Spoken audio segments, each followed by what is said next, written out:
धन्यवाद आप आए। आज का जो विषय है, जैसे आपको पता ही है कि हरियाणा का बजट सेशन चल रहा है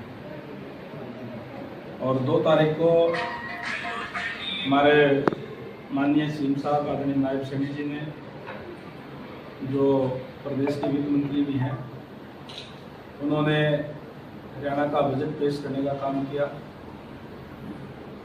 और अब तक का सबसे बड़ा बजट 2,23,000 करोड़ से भी ज़्यादा का बजट उन्होंने पेश करने का काम किया है।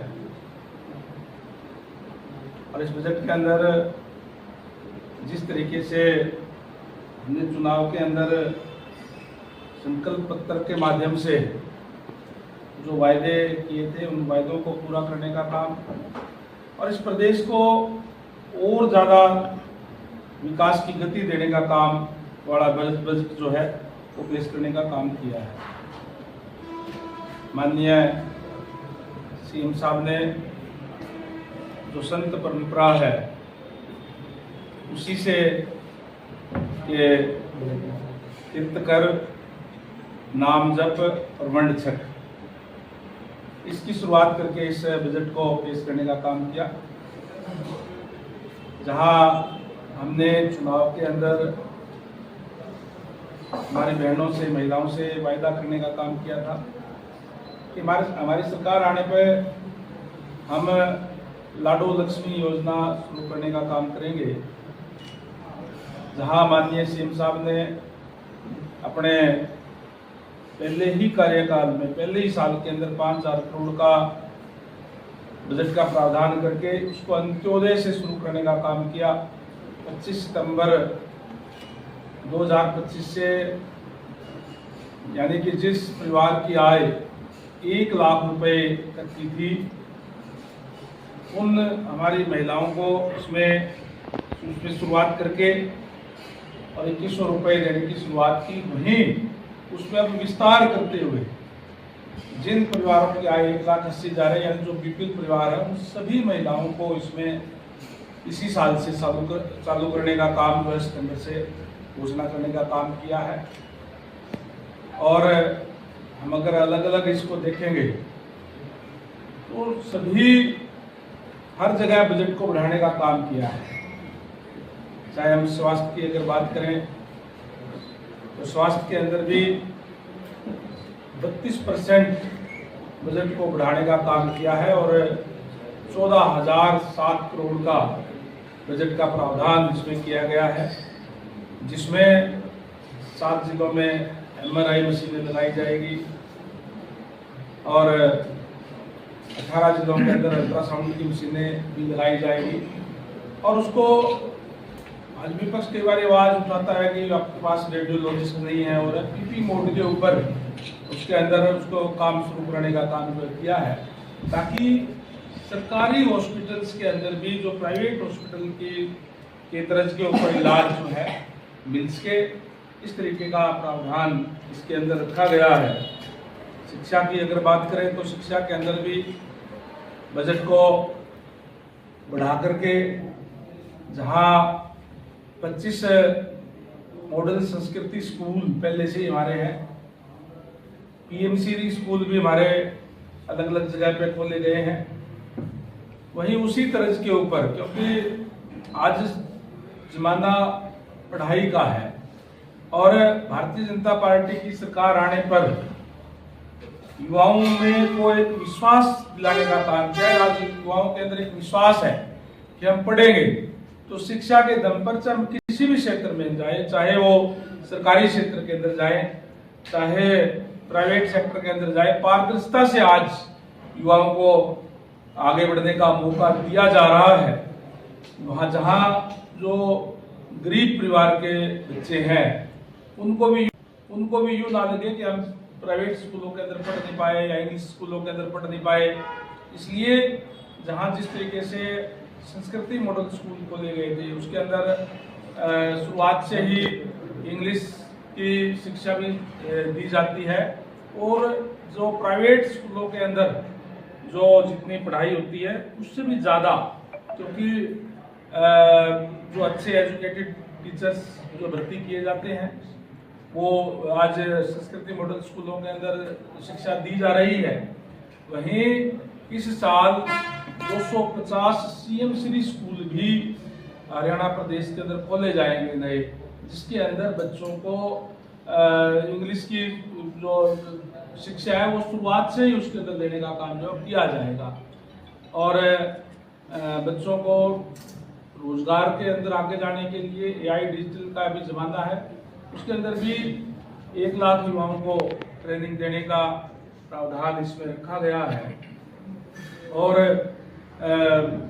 हमारी जो सरकार है वो रिजर्व बैंक के साथ मिलकर के एक एआई कॉलेज भी, डिजिटल कॉलेज भी खोलने का काम जो है वो करेगी, ताकि बच्चों को आगे बढ़ने का जो है वो मौका मिले। अभी आज हम हांसी में बैठे हुए हैं, हांसी को मॉडल जिला बनाने की घोषणा इसमें की गई है, जिससे यहाँ बहुत ज़्यादा और ज़्यादा विकास होगा।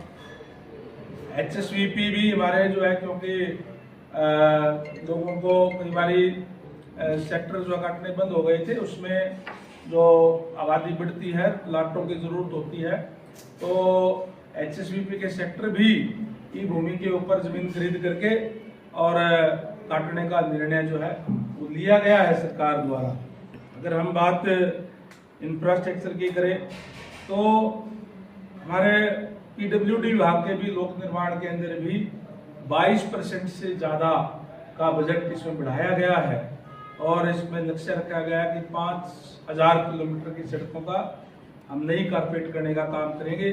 जिस तरीके से पिछली बार माननीय सीएम साहब ने बजट भाषण के अंदर घोषणा की थी कि हम पूरे प्रदेश के अंदर सड़कों को गड्ढा मुक्त बनाने का काम करेंगे, और मुझे आपको बताते हुए खुशी है कि माननीय सीएम साहब ने स्वयं 21 सितंबर 2025 को हिसार से ही इसकी शुरुआत करने का काम किया और 9410 किलोमीटर सड़कों का हमने नया कारपेट करने की शुरुआत की।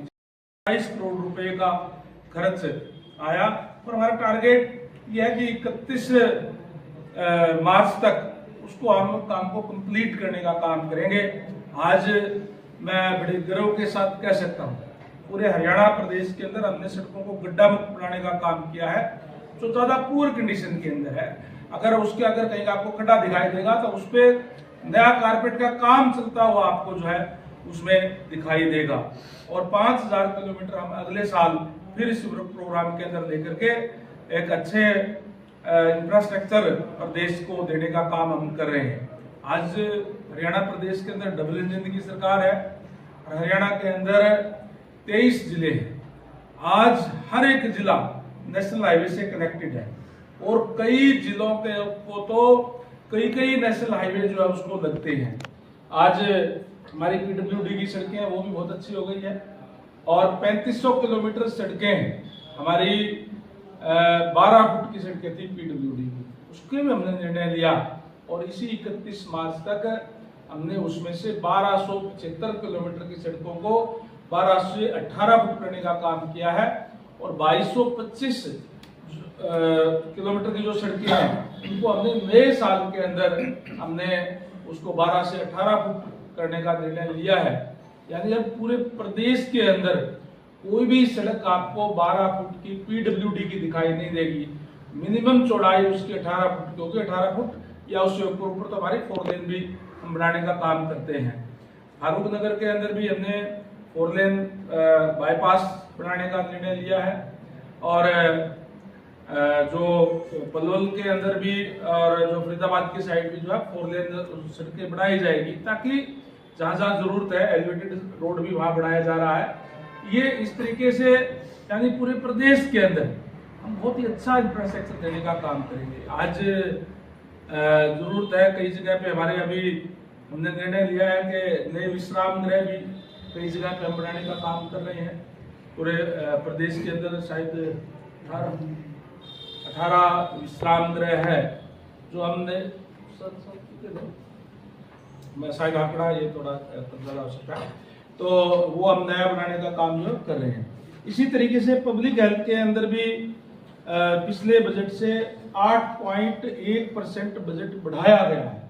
हमने पब्लिक हेल्थ के अंदर जो माननीय प्रधानमंत्री जी का जो नारा है कि हर घर में नल और नल में स्वच्छ जल, उसको साकार करने के अंदर हमारा डिपार्टमेंट लगा हुआ है।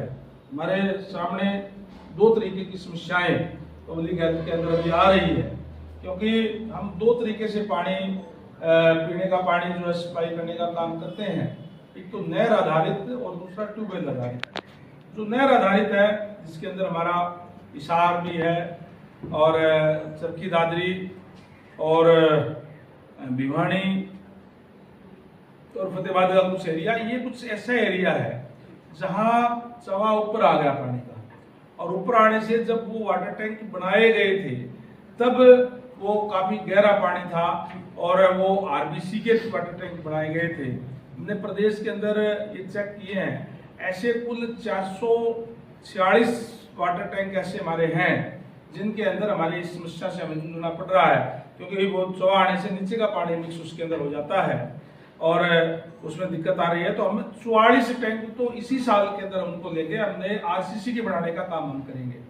और कई जगह हमने जो है कई गांव हमने महाग्राम योजना के अंदर लेने का काम किया है। जिस गांव की आबादी 10,000 या उससे ज्यादा है उसको हम महाग्राम में ले रहे हैं। वहां 135 लीटर पर कैपिटा के हिसाब से हम पानी देने का काम गांव में भी करते हैं। सीवरेज, एसटीपी, डब्ल्यूटीपी, तमाम चीजें हम बना करके जो शहरी तर्ज के ऊपर गांव के अंदर भी सुविधा देने का काम करते हैं। ऐसे हमने 150 गांव पूरे हरियाणा प्रदेश के अंदर चिन्हित करने का काम किया है, जिसमें 19 गांवों पे का काम हमारा कंप्लीट हो गया है और 30 गांवों में भी काम चल रहा है। और आने वाले 2 साल के अंदर अंदर हम उन तमाम गांवों को जो हमने चिन्हित किए हुए हैं सबको महाग्राम योजना के अंदर लेकर के तमाम सुविधाएं देने का काम करेंगे। जो हमारे शहर के अंदर जो होती है वो गांव के अंदर भी सुविधाएं देने का काम करेंगे। और हमने जैसे कई जगह पे, क्योंकि बहुत पुरानी सीवरेज लाइन थी अमृत 2 के अंदर, शहरों के अंदर भी हमने उसको बदलने का काम हम कर रहे हैं और सीवरेज लाइन भी हमें उसको नए सिरे से उसको ठीक करवाने का काम जो है लगातार हमारा डिपार्टमेंट कर रहा है। जल जीवन मिशन के तहत पहले हमने गांवों के अंदर बहुत सी पाइपलाइनें बदलने का काम किया और अब भी डिपार्टमेंट की तरफ से जहां जहां नहीं है वहां डिपार्टमेंट की तरफ से हम उसको बदलने का काम कर रहे हैं। नए वाटरवर्क्स जहां जरूरत है वाटरवर्क्स बनाने का काम हमारा डिपार्टमेंट लगातार जो करने का काम कर रहा है।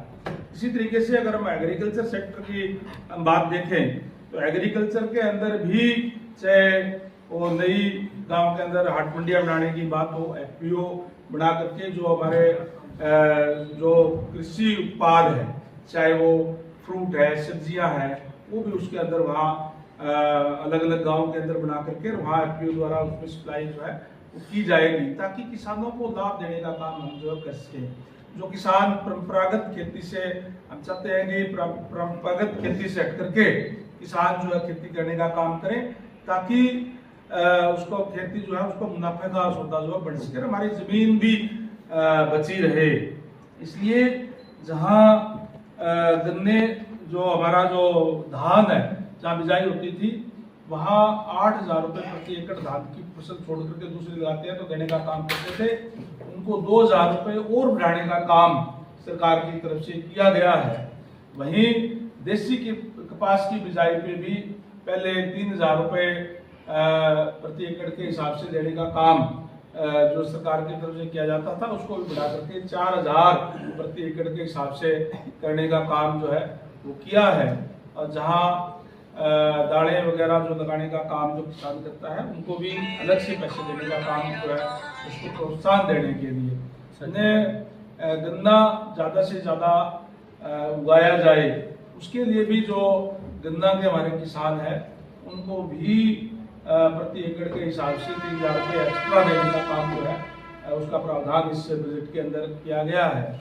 मैं ये कह सकता हूँ कि बजट ऐसा बजट है कि जो अंत्योदय को आगे जाने वाला, मिडिल क्लास को राहत देने वाला और इस प्रदेश को गति से आगे बढ़ाने वाला, और जो विजन माननीय प्रधानमंत्री जी का है कि हमारा देश जब 2047 आए 100 साल जब हो जाएंगे तब विकसित राष्ट्र होना चाहिए, उसके अंदर विकसित हरियाणा अलग से चमके, अलग से दिखे, इस तरीके का ये बजट लाने का काम माननीय हमारे मुख्यमंत्री महोदय ने किया है। मैं उनको इस बात की बहुत बहुत बधाई देता हूँ। उन्होंने हर वर्ग का ख्याल रखने का काम इसके अंदर किया गया है। जो हमारी जो दिव्यांग पेंशन या बुढ़ापा पेंशन है उसको भी 3200 रुपये कर दिया गया है और सीधा डीबीटी के माध्यम से उनके खातों में जाती है। कोई बिचौलिया को समाप्त करने का काम किया है।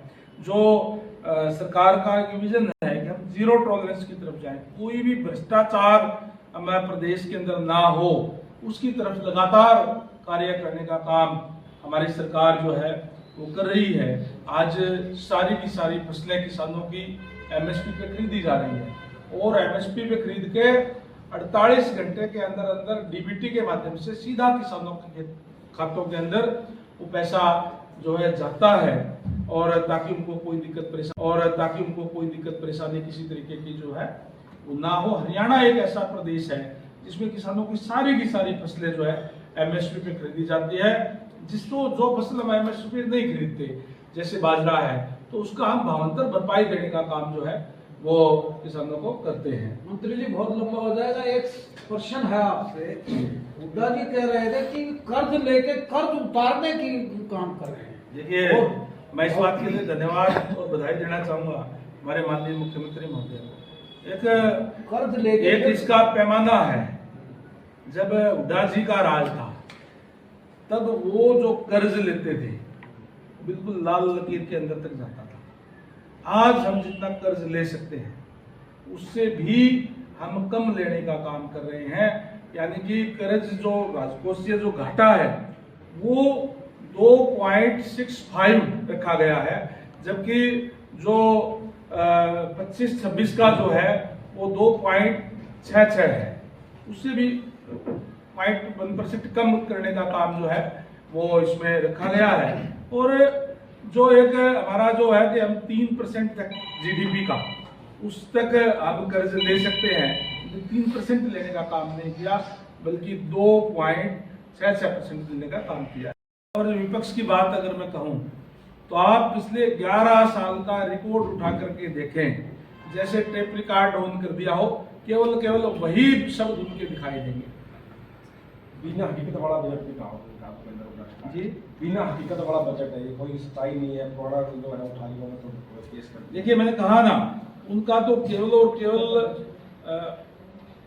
विरोध करना है, विरोध के लिए वो विरोध करते हैं।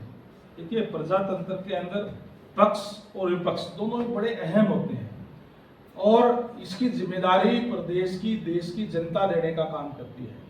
जहां सरकार कार्य करती है, काम करती है, विपक्ष का काम है कि उस पर चेक रखे, उसको देखे, कोई दिक्कत परेशानी लोगों की हो वो सरकार के सामने उसको उजागर करने का काम करें। लेकिन आज हालात इस तरीके के हैं प्रदेश के अंदर विपक्ष के कि सरकार कोई भी अच्छा काम करे तो भी उसका विरोध करने का काम इन्होंने जो है करना है। हमने जहां हमारी सरकार, जैसे मैंने कहा, अंत्योदय में काम करती है, जो समाज के अंदर पीछे रह गया उसको भी ज्यादा लाभ देकर के आगे किया जा सके। हमने इस बजट के अंदर जो न्यूनतम मजदूरी है उसको भी हम बढ़ाने का काम इसमें करेंगे। ये भी इसके अंदर प्रावधान जो है रखा गया है। मंत्री जी, आप राज्यसभा के सदस्य रहे हैं, राज्यसभा के यानी कि नियुक्ति की प्रणाली आपको पता है।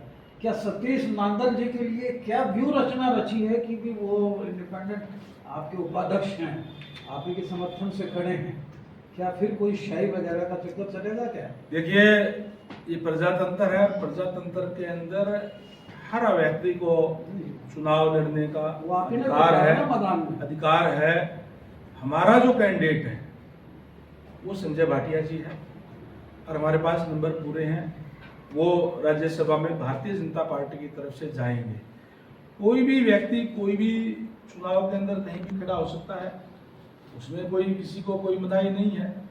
एक उसका नियम कायदे उसके बने हुए, जो आदमी नियम कायदे पूरे करता है चुनाव में खड़ा हो सकता है। 17 एमएलए आपके कहाँ जाएंगे? सतीश नांदल जी की तरफ जाएंगे? पार्टी तय करती है और स्वाभाविक है। एक बात तो मैं जरूर आपसे कहूंगा, जब हमारे जो एमएलए हैं वैसे तो देखो ये कोई मेरे अधिकार क्षेत्र की बात नहीं है, नहीं, आप ये पार्टी तय करती है, लेकिन हम कांग्रेस को तो वोट देने से रहे। हमारा अपना जो कैंडिडेट है उसको हम देंगे, तो बाकी जो है बाकी तो पार्टी तय करती है, पार्टी जो भी तय करेगी वो। महंगाई पर रोक लगाने की बात कर रहे हो, सिलेंडर के दाम में तो भी बढ़े 60 रुपए 15 रुपए कांग्रेस भी बढ़े, क्या कहेंगे? महंगाई की बात जरूर कर रहे हैं, लगातार बढ़ रही है। देखिए ये जो कंपनियों का है उसका रेट अपना जो होता है उसमें सब्सिडी देने का काम भी सरकार करती है। जो बीपीएल परिवार है जिनके ऊपर इसका असर पड़ता है ज़्यादा, उनको सरकार सब्सिडी पे उपलब्ध कराने का काम कर रही है। उज्ज्वला स्कीम के तहत जिनके पास सिलेंडर नहीं है उनको फ्री देने का काम भी सरकार की तरफ से किया जा रहा है। भूपेंद्र हुड्डा कह रहा है कि 400 रुपए सिलेंडर था हमारी सरकार में, अब ये सिलेंडर 1000 के लगभग पहुंच गया, 60 रुपए बढ़ा दिए। तो कहीं ना कहीं आम आदमी भूपेंद्र सिंह हुड्डा जी ये भी बताने का काम करें कि उनके सरकार के अंदर किस तरीके से किसानों को 1-1 रुपए का चेक दे करके बड़ा मजाक किया जाता था। वो ये भी बताने का काम करें कि किस तरीके से सेक्शन 4 और 6 लगा करके और फिर बिल्डर्स को भेज करके जमीन खरीदवा करके उनको फिर वो सेक्शन वापस ले लिए जाते थे। किस तरीके से युवाओं की नौकरियां बेची जाती थी सरेआम। आज हम ट्रांसपेरेंसी भी देने का काम कर रहे हैं, तो उनको तो इस बात की तकलीफ है कि किस तरीके से जो सरकार जो है पारदर्शिता से कार्य कर रही है। और मैंने तो विधानसभा के अंदर भी कहा था ये एचपीएससी पर ये काम रोको प्रस्ताव लेकर के आए थे, और क्योंकि हम पारदर्शिता से कार्य करते हैं इसलिए सरकार ने उसको स्वीकार किया। माननीय स्पीकर साहब स्वीकार करते हैं, सरकार ने उसका जवाब देने का काम किया तो वो फिर रुक नहीं पाए, उन्होंने वॉकआउट करने का काम किया, यानी अपनी बात कह देते हैं और उस पर खड़े रुकते नहीं। हमने कहा था उनको कि आप के समय के अंदर तो एचपीएससी के पहले ही कह देते थे कि भाई ये लोग लगेंगे, और जब रिजल्ट आता था तो वे लिखते थे कोई किसी का रिश्तेदार मंत्री का, कोई एमएलए का, कोई और का। हमारे राज्य के अंदर तो जो युवा पढ़ता है, जो इंटेलिजेंट है, मेरिट के आधार पर उनको नौकरियां देने का काम हम कर रहे हैं। रिकॉर्ड के साथ उनको बताने का काम किया किस तरीके से जो वंचित वर्ग है, जो गरीब लोग हैं, जिनके पास पॉलिटिकल पहुंच नहीं है, जिनके पास पैसा नहीं है, उनको बैकलॉग छोड़ दिया जाता था। एससी बीसी का 15,889 का बैकलॉग छोड़ने का उन्होंने काम किया था, जिसको हमने उसको कवर करने का काम किया। हमने तो विधानसभा के अंदर उनके सामने रखने का काम किया था आंकड़ों के साथ। राशनिंग हो रही है पानी की यहाँ पे, और जगह जगह पाइपलाइन भी लीक कर रही है, जैसे आपको पता है। देखिए अब आपके वाटर टैंक आप कंक्रीट के बनाने जा रहे हैं, नीचे से 54 फुट है इसके लिए, और लेकिन पानी कहाँ से आएगा, कहाँ से उसको करेंगे? देखिए राजीव जी, मैं आपको बताऊं, बिल्कुल ड्राई हो रहे हैं। मैं आपको बताऊं, जो पानी जो है कितने दिन में आता है वो बांट कर दिया जाता है, इरिगेशन विभाग का ये है, और वो बांट करके देते हैं। जो तो आपका हाँ बात सुनो, जो पानी एक ऐसी चीज है, उसको कोई यूं नहीं है कि कहीं से कोई वो आ जाएगा। जितना नहरी पानी हमारे पास है उसको ही बांट करके दिया जाता है नहरी विभाग द्वारा। और जहाँ जहाँ भी पानी की, पीने के पानी की लोग, हमारी प्राथमिकता ये है पीने का पानी हमें पहले जो है वो देना है। और वहाँ पे हम जहाँ नहर का पानी देते हैं, वहीं अगर कहीं जरूरत होती है तो ट्यूबवेल का पानी भी हम सप्लाई करने का काम करते हैं। हमारी हर एक जिले के अंदर लैब बनी हुई है, हम उसका बाकायदा से टेस्ट कराते हैं कि उसका टीडीएस ज़्यादा ना हो। और हमारा जो टीडीएस 500 तक हम अच्छा मानते हैं, उसको अच्छा है ये पानी। और उससे ऊपर अगर कहीं ज़्यादा ही कहीं पानी की जो किल्लत हो जाती है तो 2000 तक वो परमिसेबल है कि उस तक हम एक बार इमरजेंसी में दे सकते हैं। लेकिन उसका विकल्प हम दूसरा देखते हैं, 500 से ऊपर हो तो 600 हो गया, 700 हो गया, 800 हो गया, तो फिर हम दूसरा विकल्प उसका देखते हैं, चाहे वो नहर आधारित करें हम उसको, चाहे हम और उसका पानी का व्यवस्था दूसरी जगह ट्यूबवेल लगा करके उसकी व्यवस्था करने का काम करें। तो इस तरीके से हम पानी सप्लाई करने का काम करते हैं। कई जगह पे हमारे जो जिस साइड में करनाल, कुरुक्षेत्र, अम्बाड़ा, उस साइड में हम सारा ट्यूबवेल का पानी देते हैं, नहर का पानी सप्लाई नहीं करते। हरियाणा प्रदेश के अंदर लगभग 52% एरिया के अंदर हम ट्यूबवेल आधारित हम सप्लाई देने का काम करते हैं, 48% में नहर आधारित है। वहाँ पे भी जहाँ दो तरीके की समस्याएं आ गई, एक तो यहाँ पानी ऊपर आ गया, जहाँ ट्यूबवेल वाला है वो ज्यादा नीचा चला गया, तो वो भी पानी कई बार बदल जाता है, तो उसकी जगह भी हम नया ट्यूबवेल लगाते हैं या नहर आधारित का विकल्प देखते हैं। समय समय के ऊपर हम जो है उसको पानी को अपनी लैब के अंदर चेक करवाने का काम करेंगे। लास्ट क्वेश्चन है, कुलदीप बिश्नोई जी आपके गवांडी फिर थोड़े 2-4 दिन से उपड़े उठने लग रहे हैं, क्या कारण है? पार्टी के अंदर नहीं, बिश्नोई जी हमारे वरिष्ठ नेता है, बड़े बड़े कैसे लग रहे हैं? कल परसों भी शायद बता रहे हैं उन्होंने कोई पोस्ट डाली है ऐसे कुछ फोटोज के साथ। वो आजकल ये सोशल मीडिया ऐसी हो गई, आप कुछ भी लिख दो वो आगे आगे आगे आगे हमारे सामने तो कोई ऐसी बात आई उखड़े की तो कोई बात नहीं। कुलदीप बिश्नोई जी पहले भी भव्य बिश्नोई जी ने आदमपुर से बाई इलेक्शन जीता है और उस बार थोड़े से ऊपर से रह गए। तो चुनाव है, चुनाव की हार जीत तो लगी रहती है। ठीक है, थैंक यू जी।